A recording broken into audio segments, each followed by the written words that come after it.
Assalamualaikum warahmatullahi wabarakatuh. Perkenalkan, nama saya Luwatul Islamiyah, NIM 1923211042, Prodi PAI semester 4A, Fakultas Keagamaan Islam Uluga Cilacap, akan mempraktikkan model strategi pembelajaran active learning pada mata pelajaran Sejarah Kebudayaan Islam, materi kepribadian Nabi Muhammad SAW, untuk memenuhi tugas, model dan strategi pembelajaran pendidikan agama Islam yang diampu oleh Bapak Sandi Aji Wahyu Utomo, SPDI MPDI.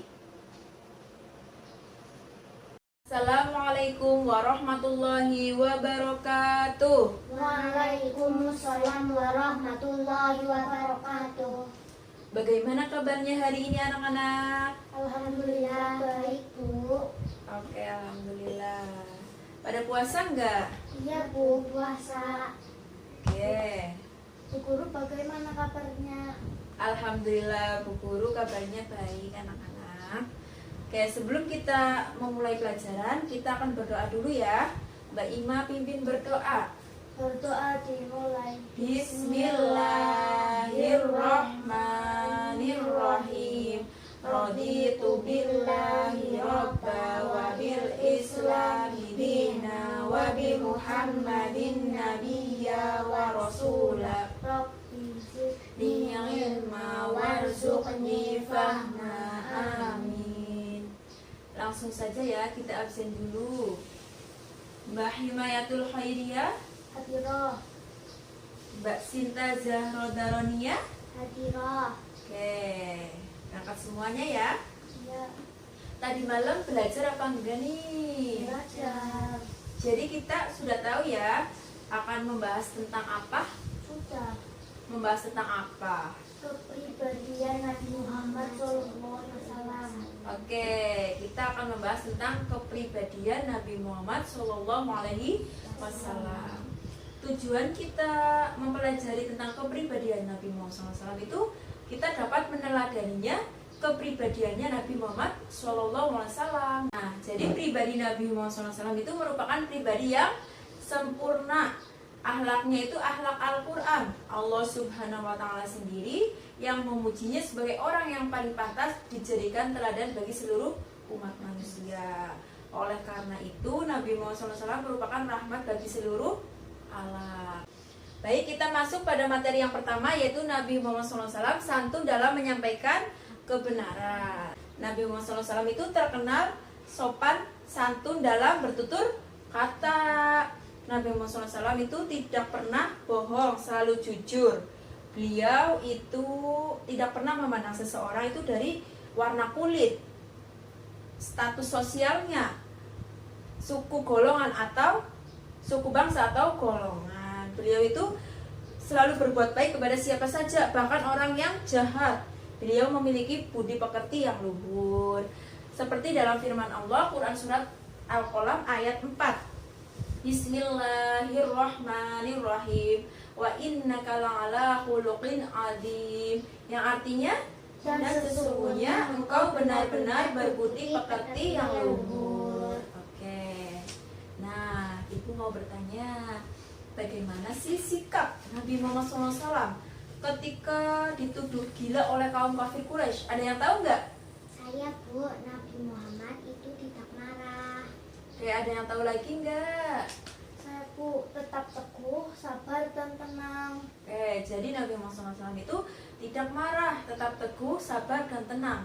Beliau itu berhasil dalam berdakwah karena mampu menahan diri dari celaan makian dari kaum kafir Quraisy. Allah Subhanahu wa Ta'ala itu menyempurnakan sifat dalam diri Nabi itu sebagai teladan umat bagi manusia. Jadi kepribadian Nabi Muhammad SAW yang pertama itu ada santun dalam bicara. Apa? Santun dalam bicara. Oke, ada yang tahu nggak? Saya, Bu, jadi Nabi Muhammad SAW itu santun dalam bicara. Beliau tidak pernah kasar. Beliau selalu lemah lembut dalam berkata. Oke, betul. Jadi Nabi Muhammad SAW itu santun dalam bicara, tidak pernah kasar dan lemah lembut dalam bertutur kata. Yang kedua adalah santun dalam perbuatan. Jadi Nabi Muhammad SAW itu mengajarkan kita terhadap sesama manusia itu harus santun dalam perbuatan, menghormati dan mengasihi. Ada yang tahu nggak contohnya apa? Saya, Bu. Nabi Muhammad selalu mencium tangan anak-anak yang di dekatnya. Beliau sangat baik terhadap anak tersebut. Oke, yang ketiga adalah santun dalam pengambilan keputusan. Nah, Nabi Muhammad SAW itu dibekali oleh Allah Subhanahu wa Ta'ala sifat maksum dari dosa. Jadi Nabi Muhammad SAW itu tidak pernah salah dalam mengambil keputusan. Yang keempat adalah santun dalam menghadapi orang-orang yang membencinya. Ada yang tahu nggak? Saya, Bu. Apa? Meskipun Nabi Muhammad SAW selalu dihina, Ya. dicaci maki, dianggap sebagai orang gila, namun beliau tidak pernah membalas apapun perbuatan jelek yang dilontarkan kepadanya. Oke, jadi Nabi Muhammad SAW itu menghargai, memaafkan, dan tidak ada dendam dalam diri beliau. Nah, apa sih yang kita dapat teladani dari kepribadiannya Nabi Muhammad SAW? Jadi, Nabi Muhammad SAW itu memiliki sifat wajib, yaitu sifat yang ada dalam diri Nabi Muhammad SAW. Nah, kita akan membahasnya satu persatu. Kalau tadi ada sifat wajib Nabi Muhammad SAW, berarti ada sifat mustahilnya atau sifat yang tidak mungkin ada dalam diri Nabi Muhammad SAW. Oke, Ibu akan memberikan tugas kepada kalian untuk mencari jawaban dari pertanyaan yang Ibu berikan. Yang pertama pertanyaan buat Mbak Sinta, yaitu sebutkan sifat-sifat wajib Nabi Muhammad SAW. Yang selanjutnya Mbak Ima itu sifat mustahilnya Nabi Muhammad SAW. Itu ya. Kita akan membahasnya bareng-bareng nanti kalau sudah dijawab oleh kalian. Oke, gitu ya, sudah paham ya?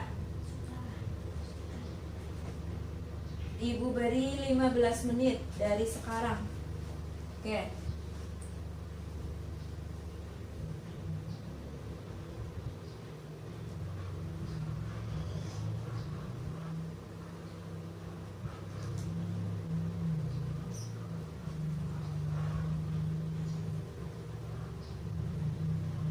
Oke, waktunya sudah habis. Sudah selesai semuanya? Sudah.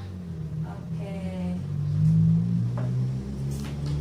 Jadi kita akan membahas tentang sifat wajib dan sifat mustahilnya. Yang pertama tadi sifat wajibnya itu siapa yang kebagian pertanyaan sifat wajib? Saya, Bu. Oke, Mbak Sinta maju ke depan. Sini Mbak Sinta. Yang keras ya, Mbak. Sifat-sifat wajib Nabi Muhammad. 1. Sidik, artinya benar dan jujur. Contohnya ketika kita sedang ujian, kita jujur dalam mengerjakan dan tidak boleh menyontek. 2. Amanah, artinya dapat dipercaya. Contohnya ketika kita membeli makanan, ada kembaliannya, kita harus dikembalikan ke ibu. 3. Tabligh, artinya menyampaikan. Contohnya kita menyampaikan pesan yang kita dapat kepada orang-orang yang berhak menerimanya. 4. Fatonah, artinya bijaksana dan cerdas. Oke, kembali ke tempat. Tepuk tangan Mbak Ima. Nah, sekarang kita akan mengetahui sifat mustahilnya Nabi Muhammad SAW. Mbak Ima maju ke depan untuk memaparkan hasil tugasnya. Yang semangat Mbak Ima. Sini. Sifat-sifat mustahil Nabi Muhammad. 1. Kadzib, artinya berdusta. Contohnya, jadi Nabi Muhammad tidak mungkin memiliki sifat berdusta. 2. Khianat, artinya tidak dapat dipercaya. Jadi Nabi Muhammad tidak mungkin memiliki sifat khianat. 3. Kitman, artinya menyembunyikan. Jadi Nabi Muhammad tidak mungkin memiliki sifat menyembunyikan. 4. Baladah, artinya bodoh. Jadi Nabi Muhammad tidak mungkin memiliki sifat bodoh. Oke, kembali ke tempat. Mbak Sinta tepuk tangan. Nah, kita tadi sudah mendengarkan ya hasil dari tugasnya kalian. Kita akan berdiskusi tentang sifat wajib dan sifat mustahilnya Nabi Muhammad SAW. Wassalam. Yang pertama adalah sifat wajibnya Nabi Muhammad SAW. Yang pertama adalah sidik, artinya benar dan jujur. Tadi Mbak Sinta itu contohnya jujur dalam ujian, tidak boleh mencontek. Siapa yang pernah mencontek? Gak ada? Enggak. Alhamdulillah. Jadi kalian itu jujur dalam mengerjakan ujian. Yang kedua adalah amanah, dapat dipercaya. Jadi kalau kita disuruh oleh ibu untuk membeli makanan, ada uang kembaliannya ya tadi ya. Nah, uang kembalian itu harus dikembalikan ke ibu. Yang ketiga ada tabligh, artinya menyampaikan. Jadi kita harus menyampaikan berita, pesan untuk orang yang berhak menerimanya. Yang keempat, fatonah, artinya bijaksana dan cerdas. Oke. Sekarang kita akan membahas tentang sifat mustahilnya atau sifat yang tidak ada dalam diri Nabi Muhammad SAW. Yang pertama ada kizib, artinya berdusta. Jadi Nabi Muhammad SAW itu tidak mungkin berdusta. Yang kedua adalah khianat, artinya Tidak dapat dipercaya. oke, jadi Nabi Muhammad SAW itu tidak mungkin memiliki sifat khianat. Yang ketiga, Kitman, artinya menyembunyikan. oke, menyembunyikan ya Mbak. Jadi Nabi Muhammad SAW itu tidak pernah memiliki sifat kitman atau menyembunyikan. Yang keempat, Balada, oke, jadi Nabi Muhammad SAW itu tidak mungkin memiliki sifat balada atau bodoh. bodoh. Oke, nah jadi anak-anak, ibu berharap dapat meneladani sifat-sifat wajibnya Nabi Muhammad SAW. Sekarang kita lanjut pada materi yang kedua, yaitu Nabi Muhammad SAW sebagai rahmatan lil alamin. Apa itu, Bu? Oke, jadi ibu akan jelaskan sedikit tentang rahmatan lil alamin.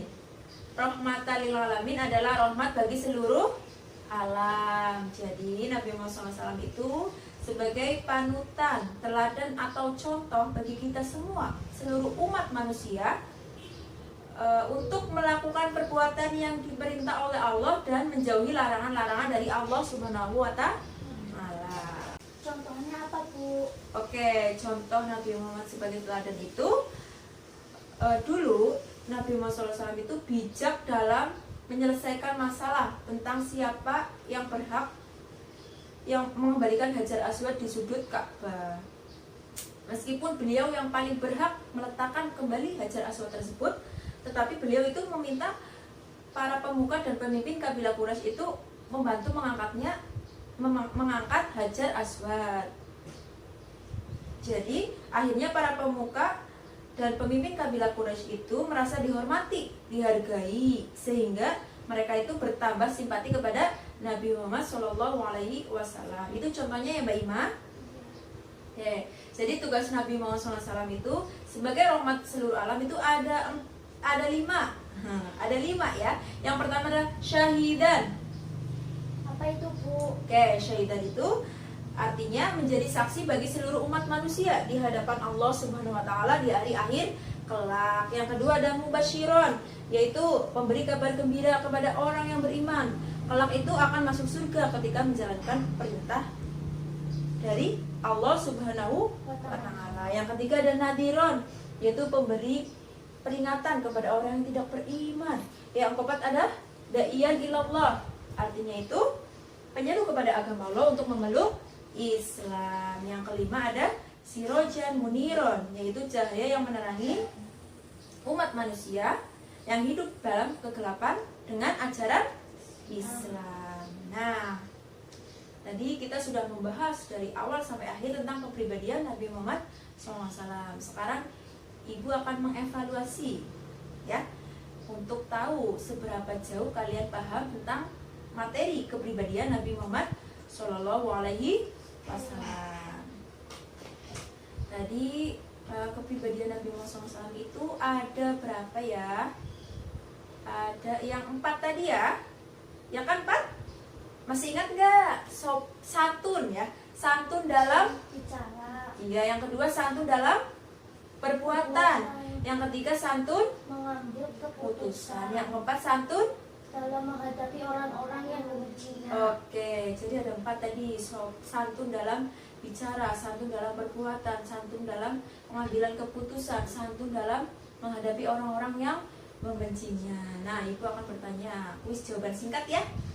Untuk Mbak Sinta, sebutkan sifat-sifat wajib yang tadi Mbak Sinta sudah kerjakan. Apa itu? Yang pertama, Jujur, artinya. benar dan jujur. Yang kedua, Amanah, artinya. dapat dipercaya. Yang ketiga, Terakhir, iya, artinya. menyampaikan. Yang keempat, Patonah, artinya. bijaksana dan cerdas. Oke. Nggak lemes ya Mbak Sinta ya. Semangat, suaranya yang keras. Semangat. Tuh.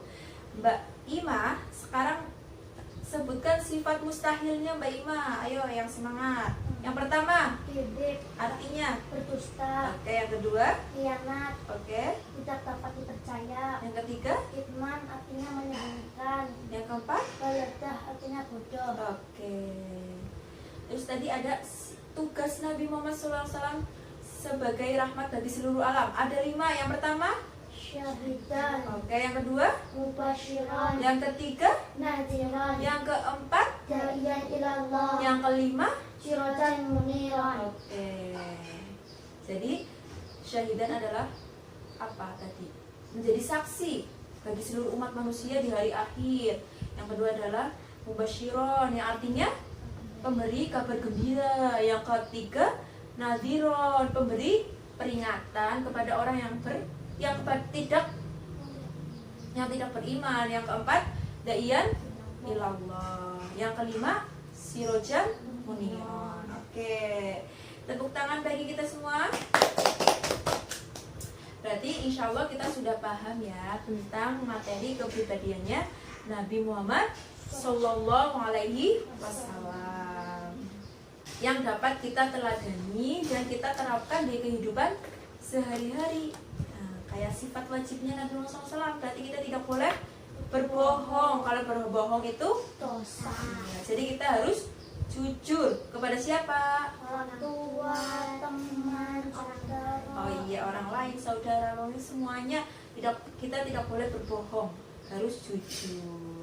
Kita harus menyampaikan pesan, tidak boleh menyembunyikan, gitu ya. Ada yang ditanyakan? Kita Bu. Alhamdulillah. Jadi kita sebagai umatnya Nabi Muhammad SAW itu kita harus meneladaninya dan harus menerapkan di kehidupan sehari-hari sifat wajibnya Nabi Muhammad SAW yang tadi ya. Oke, Ibu akan berikan PR kepada kalian. Tolong catat ya. Kerjakan LKS halaman 45 sampai 48. Nah, kita bahas di pertemuan selanjutnya. Oke. Semangat belajar dan selalu jaga kesehatan. Oke? Terima kasih atas perhatian kalian dalam mengikuti pembelajaran kali ini. Terima kasih keaktifan kalian dalam mencari jawaban tadi ya, berdiskusi bareng-bareng. Ibu tutup. Wassalamualaikum warahmatullahi wabarakatuh. Waalaikumsalam warahmatullahi wabarakatuh.